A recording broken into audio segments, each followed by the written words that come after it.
Hi, everyone. All right. Hi, everyone. Today we're talking about Anonymous Noise Volume 5. Now, I've been really enthusiastic about this series. When I reviewed Volume 4, I said I wasn't going to review Volume 4 unless it gave me something to talk about and stepped up the game. And then the crazy thing about Volume 5 is it steps up the game again from Volume 4, but I'm kind of running out of superlatives. Like the English language, we've got good, better, and best. So how many times can I say it's super duper good, guys, over and over again? So I think what I'm going to do is I'm going to kind of focus in on two chapters to make a point. So kind of everything I've said about volumes 1 through 4, you could apply to volume 5. Like the early chapters, they do more good character moments. They kind of build up the idea of the character.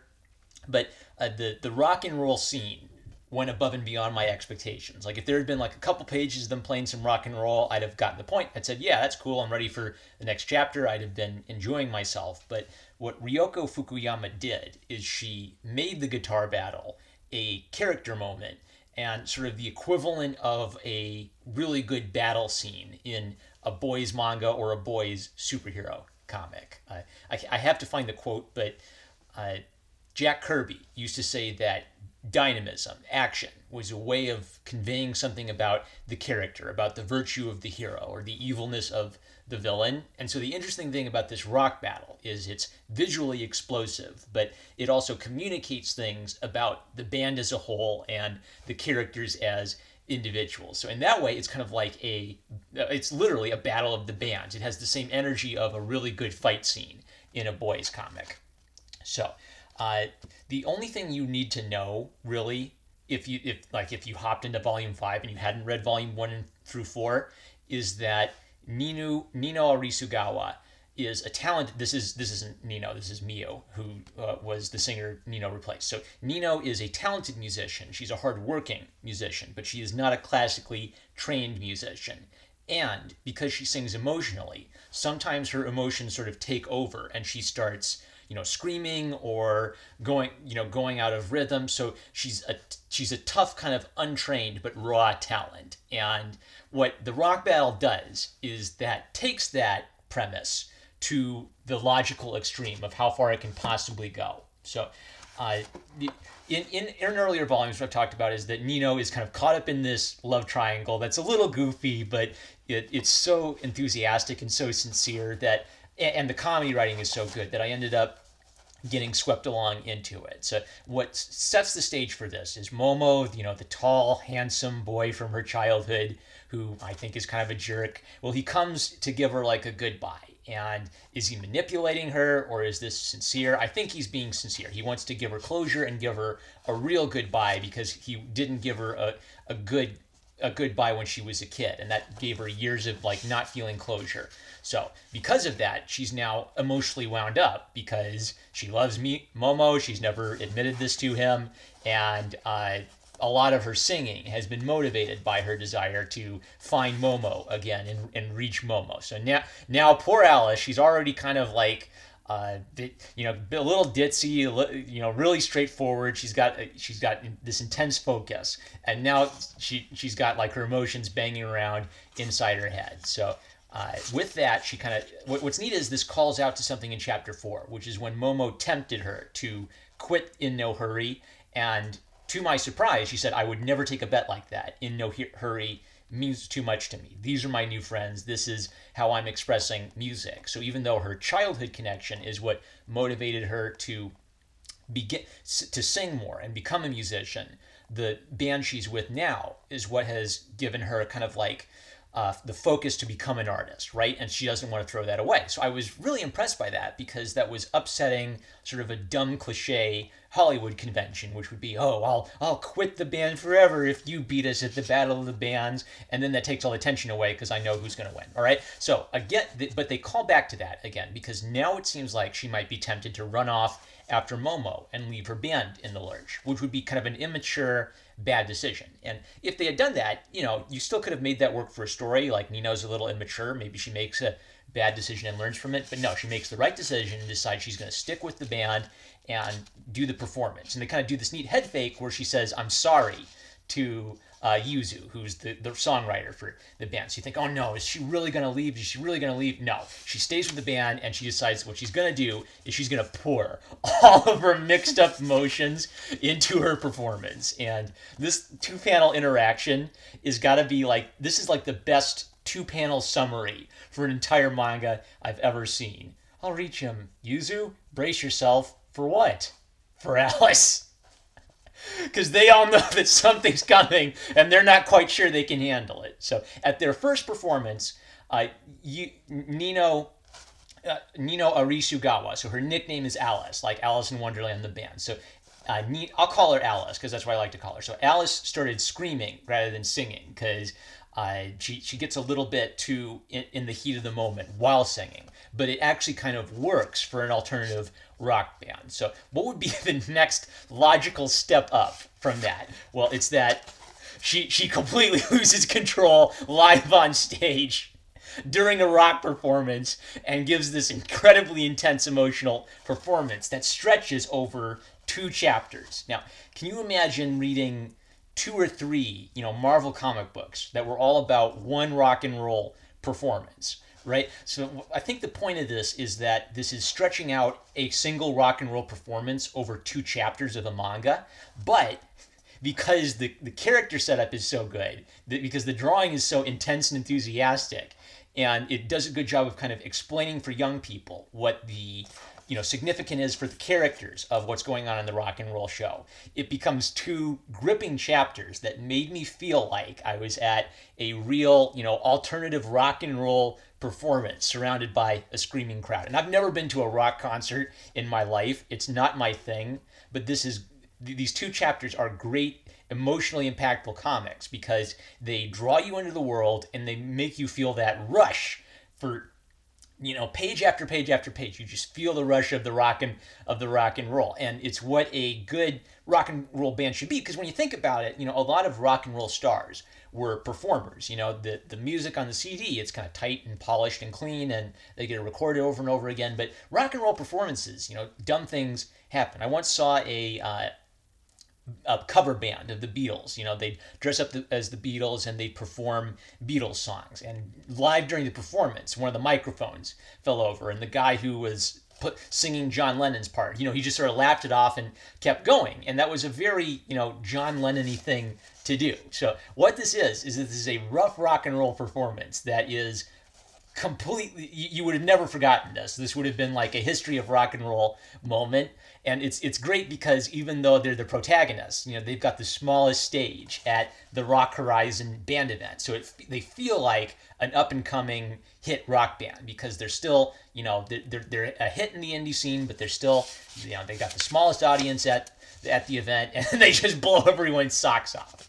So one of the neat things that Ryoko does, she just introduces kind of a goofy side character. I don't know what's going to become of him later, but he provides a little bit of comedy in, some comic relief during all the intense scenes, because normally it's Nino and Yuzu providing the comedy, but now they're in drama mode. This is like their really serious time, so they're not in a good point where they can provide a lot of little, comedy bits. So Ryoko actually introduces a character just to kind of give you a little bit of moments of relief for all of the intensity. So after just a few pages of setting it up, Alice starts singing the wrong song, which I didn't catch until they all reacted to it. Now, Ryoko, I think, is pretty weak at drawing profiles, but she's great at drawing these sort of, intense waving hair and, Alice's big screaming mouth during these intense rock and roll performances. And one of the interesting things about this is for volume after volume, she was writing all this commentary about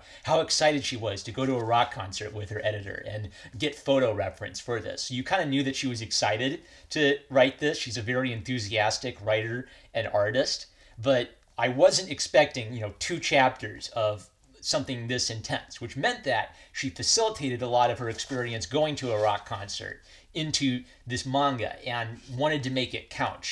She had to deliberately think, I want this to feel like a real kick and rock and roll concert, not just have a couple pages that say, okay, they played their songs, now let's go on to the next little silly chapter. It's great because it's getting me interested in something that, I'd never want to go to a J-pop rock concert. Yet, it's conveying sort of the exciting emotion of getting to one. So this is where they kind of recognize that she's going off. And so then she uses dialogue to help us understand what's going on. Since I don't know much about rock and roll, I don't know what going off the set means. But the way Yuzu kind of explains it is last time they performed live, Alice went off the rails. And now she's going way past going off the rails. Now she's blasting into space and taking the entire band on the ride with her. And so throughout this, there are these kind of big rock and roll moments, like intense line work going up and down, and she's, strumming the guitar and her hair's flying everywhere. What's interesting about this is the rivalry they have with the other band are they just sort of a goofy cosplay band? All they are is, kind of a boring indie rock band that dresses up in costumes for their gimmick, and that's all there is to it. And what's kind of being done is in the medium of comics, without sound or music, we're kind of being told that Yuzu is a creative genius in terms of his writing, and Alice she's the kind of person who would have the voice you'd listen to purely because her voice has so much character, even if she doesn't sing every song. Right. I like this. So you see, he's got the word super having fun written on his face. So, again, intense, relief, laugh. Silly little story about her cat dying while making this manga. Actually, that's not a silly story. That's a sad story. But she has such a good attitude, which is that she doesn't like worship her cats. She just says, "I'll miss you, cat. Have a safe journey to heaven." And then she just gets right back to work on all this stuff. So while Nino and In No Hurry are having their performance, Momo the jerk, the tall, dark, handsome, devilish alpha male jerk, well, he's giving a performance as well. And the emotions is running high for them. See, there's this cool rivalry going on. And Miu, the girl on the cover, who helped Nino learn how to sing, she wants to put all of her energy into it as well. So that's great.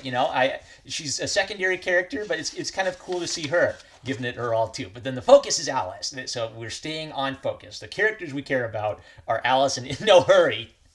And she's going nuts. It's like she's a monster, and she's playing the songs too fast. She's just singing as loud as she can, as fast as she can, and the rest of the band, including the drummer, are just trying to keep up with this. Now, this is what I'll say is like kind of one of the neat little rock and roll moments. So Yuzu, his mom has banned him from playing music and writing music, and he sees her in the audience, and he freaks out, and he freezes. And he's the lead guitarist. So they just lost their lead guitarist, and so Alice has been out of control this whole time, and now it's time for Alice to step up and contribute. That's the interesting thing, is it's not just Alice is immature and Alice is out of control. Alice is kind of emotionally out of control, but she's still a huge contributor to the band. So it's sort of like, she's not being annoying. If she was just like messing everything up and ruining everything for everybody, we'd get annoyed with her because we'd feel like she's being selfish and immature. And so now this is a redemption moment for Alice. So she comes in and plays Yuzu's part because she's played it before. And this is her first time performing it live. So she's just covered. It's like in drama. If someone forgets their lines, you've got to cover and make time until we get it back on the railroads. I have some great stories from my theater days about actors who just had to make up a Shakespearean soliloquy because another actor was late getting there. So she's covering for Yuzu and sings. Now, it's not clear whether she is just singing or whether she actually sings his name to get his attention, but she gets his attention and sort of snaps him out of it, and then he plays the hook. And yeah, there we go, Yuzu. So it's that like lines around it, which makes it seem like she may be thinking that, but I kind of like the idea that she sings his name out loud at the rock concert just at random, since it's already so bonkers. Then when he wakes up, they start playing to each other again. And so for someone like me who doesn't know anything about rock concerts, I wouldn't exactly know. I'd know that things are going wrong, but I wouldn't quite get it. So a rock and roll experience guy, whatever his name, Gummy, the little comedy character who's there watching and kind of being blown away, his manager looks at that and says, that was a mistake. No way they meant to have the guitarist stop playing at that point. But because he stopped playing and then came right in at the hook, they created a moment. So that's the big thing, where if you aren't that aware of what rock and roll concerts are like, they're trying to communicate to you the feeling of being there, sometimes by just sort of straight out saying they made a big moment out of a mistake, right? And so since I saw, like, even though I'm not a big rock concert guy, you know, when I saw the Beatles cover band play, I got to see something like that. So I'm now getting more and more immersed with the crowd, and these crowd shots help you feel it from their perspective as well as from the singer's perspective. All right, so this is only like one chapter, right? And then it goes on for another chapter. The Monsters concert had only just begun. So what's interesting about this is this chapter sort of conveyed the idea that this is a completely bonkers rock and roll concert. Alice started by kind of messing things up a bit and singing the wrong song, singing too fast, and making everyone else keep up with her. But then she had a redemptive moment when she covered for Yuzu's mistake and saved the song. And it's working as rock and roll because they're putting so much intensity into it. Now, the whole next chapter, I'm not going to talk about everything about it, but this sort of continues the theme of the last chapter and builds on that. So then, see, I don't like Ryoko's profiles, but Alice has this creepy smile, and then she gets this idea that she's going to project as loud as she can, you know, create all this feedback, because she's still trying to work through her feelings towards Momo, and she wants to reach Momo with her voice. And this is actually kind of selfish, and Yuzu has to snap her out of it. So there's this sort of back and forth for this relationship. Alice helps Yuzu snap out of his funk and remember what he's supposed to be doing. Yuzu snaps Alice out of her fixation on Momo and remember that she's part of a band. So the theme of this is that Alice can't hear anything. The only thing she can hear is her own voice, and sort of like everything else is silent to her. And once Yuzu snaps her out of her, you know, weird headspace, then she starts playing with the band. Which is good because this is sort of like a maturing experience for Alice. This is her first live performance. She's had trouble staying in control of her emotions at live performances. In this case, it's sort of weirdly working. You know, they're so close to just losing the audience and having everything fall apart, but the raw emotion of her singing is sort of holding it together while they're all trying to keep up with her. I love it. Kuro doesn't get much of a... He's the least defined of all the characters in the band, but it gives us a little fun hint that he's getting into it, and he's saying, "Keep on rocking, Nino Chi." So even though I don't know much about like what makes Kuro tick yet, that's also conveying that he's thinking, you know, as they're actively involved in this nutty performance. And oh gosh, 17 minutes, I just spurged out and went nuts. Well, anyway, I'm not going to talk too much more about this chapter. It builds on that intense moments. She wakes up. They crash land it, and she jumps out into the audience to go find Momo. And then there's a nice little chapter at the end of Momo's perspective when he was a kid, which humanizes him. So I don't like Momo. I think he's a jerk. I think she should go with Yuzu because Yuzu has some flaws as a human being, but Yuzu is there for her. But in this sort of flashback, when Momo looks back on it, it's sweet and it kind of humanizes Momo. I like how I'm not rooting for Momo, yet Ryoko doesn't make him like an irredeemable character. He has some positive character traits, despite his being like motivated by self-shame and just pretty much being a jerk to Alice. Anyway, Anonymous Noise Volume 5. Wow, what a great comic. I am so glad that I reviewed this comic, Anonymous Noise, instead of, I don't know, like anything else. What else would I want to review apart from Anonymous Noise Volume 5? Anyway, I'm #1 Marmaduke fan. That's 18 minutes. We got to call it here. I'll catch you later.